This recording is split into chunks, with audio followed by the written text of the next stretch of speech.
nom du Père et du Fils et du Saint-Esprit. Amen. Grande joie d'être là avec toi en ce mercredi 24 avril. Et je te propose à faire connaître Lectio Divina. Envoie la Lectio Divina pour tes amis. Tu peux même faire un groupe de Lectio Divina chez toi, dans ta paroisse, pour que les gens puissent travailler chaque jour la Lectio Divina et d'être fidèles à ce travail avec la parole de Dieu. La première lecture d'aujourd'hui, c'est Actes des Apôtres, chapitre 12, à partir du verset 24. Cependant, la parole de Dieu croissait et s'est multipliée. Quant à Barnabé et Saul, après avoir accompli leur ministère à Jérusalem, ils revinrent ramenant avec eux Jean, surnommé Marc. Il y avait dans l'église établie à Antioche des prophètes et des docteurs. Barnabé, Siméon appelé Niger, Lucius de Cyrène, Manaé, ami d'enfance d'Hérode le tétrarque, et Saul. Or un jour, tandis qu'ils célébraient le culte du Seigneur et jeûnaient, l'Esprit Saint dit, « Mettez-moi donc à part Barnabé et Saul en vue de l'œuvre à laquelle je les ai appelés. » Alors, après avoir jeûné et prié, ils leur imposèrent les mains et les laissèrent à leur mission. Eux donc, envoyés en mission par le Saint-Esprit, descendirent à Séleucie, d'où ils firent voile pour Chypre. Arrivés à Salamine, ils se mirent à annoncer la parole de Dieu dans les synagogues des Juifs. C'est très beau ici. Cependant, la parole de Dieu croissait et se multipliait. Nous tous, les chrétiens catholiques, on devait avoir ce souci que la parole de Dieu puisse grandir et se multiplier, qu'elle puisse être connue par toutes les personnes. Car c'est une affaire d'amour. Connaître la parole de Dieu, c'est une affaire d'amour. Et bien sûr, c'est une affaire de vie éternelle. Parce que nous avons été créés pour les ciels, pour la vie éternelle. La plus haute dignité de la vie humaine. Ce n'est pas pour cette terre que nous vivons aussi pour le ciel. Et ici, nous voyons Barnabé et Saul qui ont fini leur ministère à Jérusalem. Ils vont avec Jean, surnommé Marc, ils vont à Antioche. Et là, avec Barnabé, Siméon, Lucius, Manaé, voilà, et Saul, voilà, ils étaient là en mission. Ils étaient là en train de vivre une vie fraternelle aussi, une vie communautaire, comme nous, ici dans la communauté Semence du Verbe. Et pendant qu'ils priaient et jeûnaient, voilà, la prière et le jeûne ouvrent les gens pour mieux écouter l'Esprit Saint. Nous voyons ici l'Église, une Église naissante. C'est une Église très docile à l'Esprit Saint. Une Église très à l'écoute de l'Esprit Saint. Et ici, l'Esprit Saint va dire, séparez pour moi Barnabé et Paul. Et ici, il nous a dit Saul, parce que Saul, c'est lui qui va devenir Saint Paul. Et d'ailleurs, ici, il est déjà Paul parce qu'il s'est déjà converti, il est chrétien. Il n'est plus le persécuteur de l'Église, comme autrefois. Et ici, il nous a dit qu'ils ont jeûné, prié, ils leur imposèrent les mains, ils les laissèrent à leur mission. Vous savez, ils ont été envoyés en mission. Et c'est très beau parce que ce n'est pas une personne toute seule qui dit, voilà, je vais partir en mission. C'est l'Église toujours qui nous envoie en mission. Et après, ils vont à celui-ci, et descendirent à celui-ci, d'où ils firent voile pour Chypre. Et arrivés à Salamine, ils se mirent à annoncer la parole de Dieu dans les synagogues des Juifs. Ils commencent à annoncer la parole de Dieu. On doit prier le Seigneur pour que les chrétiens puissent être des missionnaires pour annoncer la parole de Dieu et pour qu'ils puissent aussi avoir soif de la parole de Dieu. Parce que si on n'a pas la soif de la parole de Dieu, ça veut dire qu'on n'a pas en nous la parole de Dieu. Alors, qu'est-ce qu'on peut donner? Rien. On doit s'ouvrir et avoir soif de la parole de Dieu, accueillir la parole de Dieu, travailler et prier cette parole de Dieu, la vivre, et après, voilà, on annonce la parole de Dieu. Et cela va toucher les cœurs. D'accord? Et maintenant, le psaume d'aujourd'hui, c'est le psaume 67. Le psaume 67, à partir du verset 2.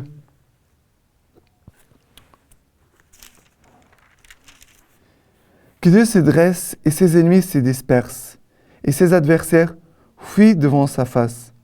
Comme se dissipe la fumée, tu les dissipes. Comme fond la cire en face du feu, ils périssent les impies en face de Dieu. Après le verset 5. Chantez au Seigneur, jouez pour son nom. Frayez la route aux chevaucheurs des nuées. Son nom est Seigneur, exalté devant sa face. Après, Père des orphelins, justicier des veuves, c'est Dieu dans son lieu de sainteté.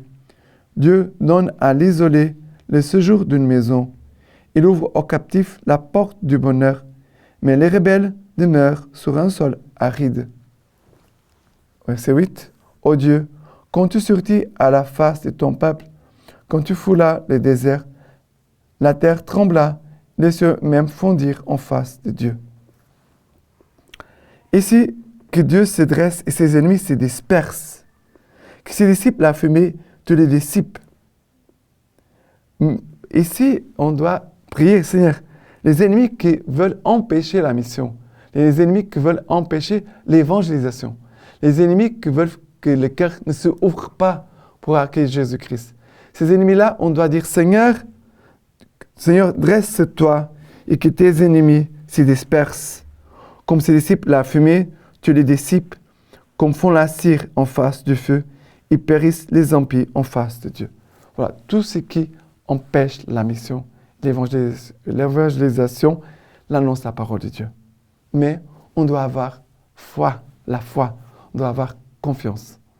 Parce que si les chrétiens n'ont pas la foi, la confiance que c'est Dieu qui conduit toutes choses, jamais ils vont ouvrir la bouche.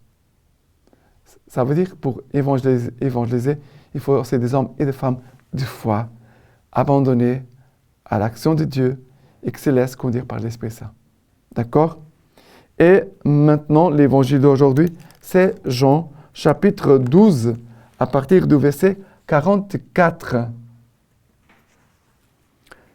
Jésus s'écria et dit, « Qui croit en moi, ce n'est pas en moi qu'il croit, mais en celui qui m'a envoyé, et qui me voit.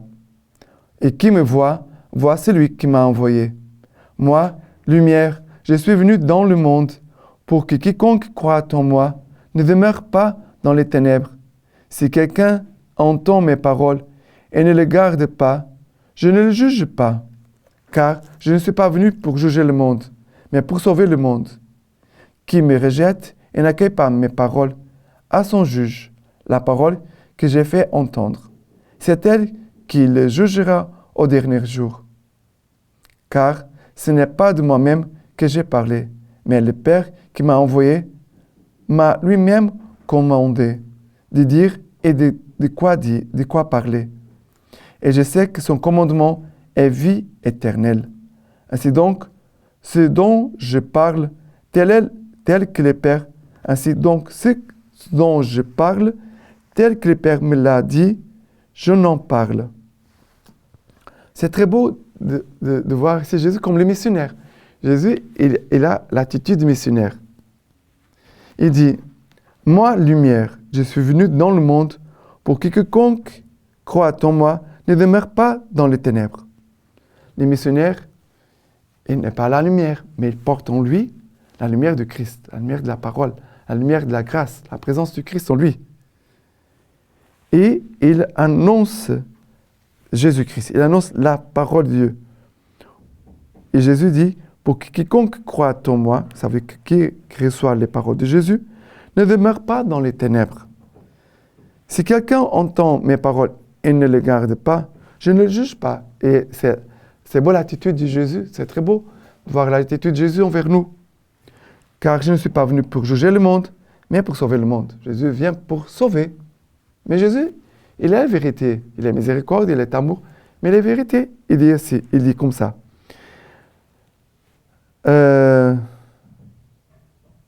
La parole que j'ai fait entendre, c'est elle qui le jugera au dernier jour. C'est lui qui rejette la parole. C'est cette parole qu'il va trouver à la fin de sa vie au dernier jour, au jugement du dernier jour. Et c'est cette parole qui va vraiment toujours nous conduire, nous aider. C'est cette parole. On doit s'ouvrir avec humilité à la parole de Dieu. On doit s'ouvrir avec crainte. Crainte, ça veut dire l'irrespect pour Dieu, pour sa parole, parce que c'est une parole divine. Et si la personne ne croit pas que c'est une parole divine, nous devons prier pour que cette personne puisse faire une expérience que cette parole ne vient pas de nous, qu'elle vient de Dieu. On doit beaucoup prier. C'est parce qu'on est en train de semer la parole, on jette la parole, mais on doit beaucoup prier pour que cette parole puisse trouver accueil. On ne voit pas les cœurs des hommes, c'est Dieu qui les voit. Mais nous devons avoir foi et confiance qu'une parole, une seule parole, peut tomber dans un cœur d'une personne, pourra changer la vie de toute cette personne, et que cette parole pourra aussi le sauver et le faire heureux. D'accord? La lecture patristique d'aujourd'hui de Saint-Hilaire. Si véritablement le Verbe s'est fait chair, c'est véritablement aussi que nous mangeons le Verbe incarné en communion au banquet du Seigneur. Ça veut dire l'Eucharistie. Comment ne doit-on pas penser qu'il demeure en nous par nature?